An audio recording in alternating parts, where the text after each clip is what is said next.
We continue candidate conversations as we do every Tuesday and Thursday here on the Hotspot, and it is my honor to actually introduce you to several Guamanians who are on the ballot, both Democrat and Republican, for the Guam legislative race. They want to serve you as your senators, so they are joining me now on the KUM couch and telling you about their platforms, who they are, and why they want to nobly and honorably serve you, everybody. And as they say, you know, the only thing certain in life is change, but one thing is guaranteed. Each and every time there is a senatorial election, the gentleman joining me now on the KUM couch is part of that, and running once again, Dave Duenas. Dave, half a day. Thank you, Jason. Very good to see you. Good morning. And you know, you and I were talking during commercial break. This is at least the fifth time that you have run. Yes, and yes. You keep chugging away. So I mean, persistence is virtuous. I'm not a quitter. Exactly. I will keep doing it. Well, this might be my last. I'm getting up in age now, and I don't want to be a You're only 26. Thank you. Thank you. But anyway, I'm glad to be here. Yeah. I heard you were supposed to have another guest, but unfortunately she's not here. Well, Speaker Therese Terlahi is coming up after you. So, yeah. And I've heard, I mean, this is unofficial. I have to check with my friends at the Guam Election Commission. If you run for a sixth time, maybe in 2 years, you get a set of steak knives. You get what? You get a set of steak knives, perhaps. I was hoping you said you get a free slot in the legislature. Well, hopefully you will make it into the legislature this time. I've ran a few times, and this time around, I think I got a good chance. All right. Of course, there's 21 Democrats running right now. Well, tell you what, Dave, why don't you look into that camera, and we'll give you 60 seconds to tell people about yourself and your platform and why you are running this time. Hi, Hapaday. I'm Dave Duenas. Hapaday, buenas, mabuhay. When I was out in the break room, I was saying, how do you say good morning in Korean and Chinese? Anyway, but good morning. It's a pleasure to be here with Jason. And once again, I'm Dave Duenas, number 15 on the ballot, Democrat. There's 21 senatorial candidates on the Democrat side of the slate.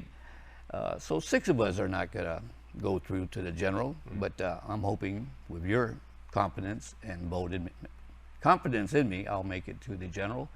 I've been a resident of Guam for a long time. You've seen a few things. Yes, I've been around. I've done a few things. I'm very active in the community, in many aspects in the community. I help out with PBS. I'm one of the longest volunteers for PBS Guam. I've done coastal cleanups. I initiated the Guam International Coastal Cleanup. And so anyway, it's a pleasure to be here, and I'm looking forward to your questions. All right. Well, I'm looking forward to hearing some of your responses, because, you know, we've had the pleasure of covering you and, you know, the various projects you're involved with. I'd like to get into some of those as we tackle these, but you have 60 seconds for each of these responses. And we'll start right off with, you know, the bio that you posted to KUM.com. It indicates there one of your prime missions, should you be elected, is to reduce the business privilege tax to 4%, keyword immediately. Yes. All right. How precisely do you want to get that done with the immediate factor? Well, with the immediate factor, whether it be myself to write the bill, the main thing is you got to get the other 14 to come on board. Otherwise, it ain't going anywhere. So my job, should I be elected into the 37th, is to introduce that bill to reduce the business privilege tax to 4%. And, you know, the argument, and you hear it all the time from the government side, is they already reduced it for a lot of the small businesses. I wanted it to be across the board. Across the board. I don't care if you're making over $500,000 or what have you. And you hear, again, I hear a lot of it. I get criticized about that. That if you reduce the business privilege tax, that would reduce the revenues to Gov Guam. I said, fine. Gov Guam is already too big as it is, and they need to learn to live within their means. So do more with less, basically. So, yeah, that is definitely what I want to do immediately. And again, introduce the bill and get the other senators on board, and we'll get it done. That is an interesting counter argument, Dave, because, like, should Gov Guam revenues be impacted that way, you believe that we can live like in a lean way? And would this be like a long-term solution or something with a lot of permanence to it, or is this just kind of like a tourniquet or a stopgap solution? Well, it would be as time goes on, if the economy recovers to a level that would allow the business privilege tax to go back up to 5%. You know, so be it. And there's also an argument that if they reduce it, that the prices at your local stores won't go down. I said, well, I got an answer for that as well. If we reduce it and the local stores, from the mom and pop all the way to your big stores, if they don't reduce it, we as the legislature can always re-implement it.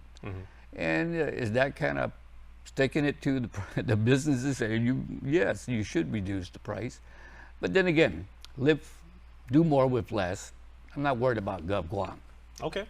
Thank you. All right, very well, fair enough. Okay, second question, Dave. The other issue on your bio that you aspire to work on if elected is reducing the cost of fuel. That's been a huge point of contention for, going on like maybe 3 months now.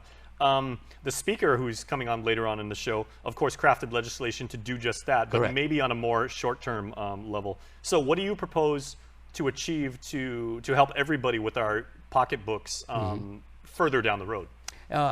As you mentioned, I provided a bio, and that was part of my platform to reduce the BPT and to repeal and or terminate the liquid fuel tax. The government says the liquid fuel tax was designed to generate revenue so we can fix secondary roads and other things. Mass transit, I believe, was one of them as well. I didn't see any fixing of the roads, especially the secondary roads in all the different villages. And so, I want to repeal it completely, the liquid fuel tax. We'll find revenues. Repeal as in eliminate? Eliminate it, okay. Yes. Just get rid of, wipe it off the face of the earth, basically. And on my bio, as it stipulates already, this was printed, by the way, since January. So some of the current legislators have introduced, and we now are seeing a break in the liquid fuel tax for, what is it, 5 months or? Yeah, I believe 5 months. Yeah. So, and they're calling it relief. Yeah. You're looking for Yes. for a more permanent, again, a more permanent solution, Correct. like for all time, right? Exactly. Okay. Okay. Have you had an audience, Dave, with any of the businesses or any of the current senators about this idea? Yeah, they all know about it. I'm very vocal. Matter of fact, I think I also do a little bit of radio still. Sure. And I'm very vocal when I do my shows. Your voice would actually give that away. You got those. Yeah, you got that really good radio voice. Yeah, I mention it all the time. I said, this is my opinion, and everyone's entitled to an opinion.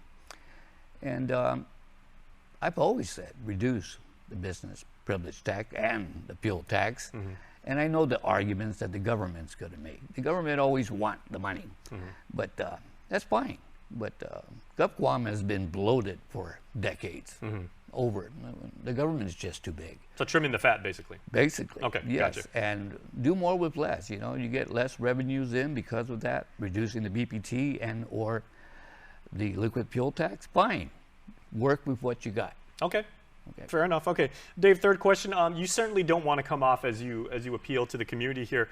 By no means you want to market yourself as like a one-trick pony, or like if I get these things done in the first 30 days, now what, right?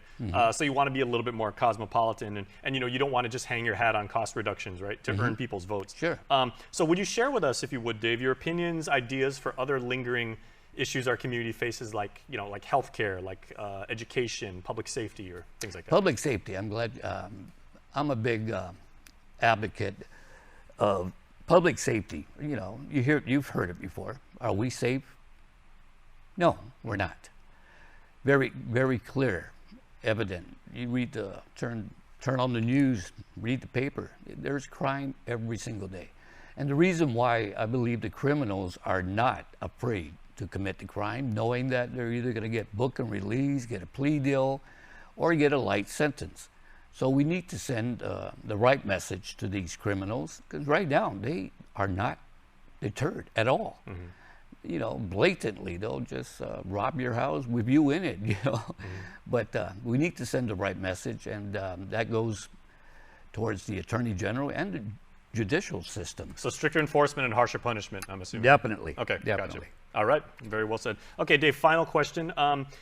There has been a slight dip, multiple media have reported this nationally, in the amount of young people that are enlisting for military service. As a veteran of the Air Force yourself, what guidance would you give to ensure that our military always has, able-bodied, willing people that want to defend our nation and serve? Well, here in Guam, as you know, we're very famous for per capita having more enlistment. Highest in the country, I believe. That's correct. For a long time. But in line with that and tying it in with crime, you remember Jajabati? Yes. Yep. Yeah, he had a program where if you committed a crime, he gave you an option. I'll either put you in jail or join the military. Yep. And hey, what better way? I'm joining the military. Mm-hmm. And a lot of our residents did. And some of them made a career out of it and retired. Mm-hmm.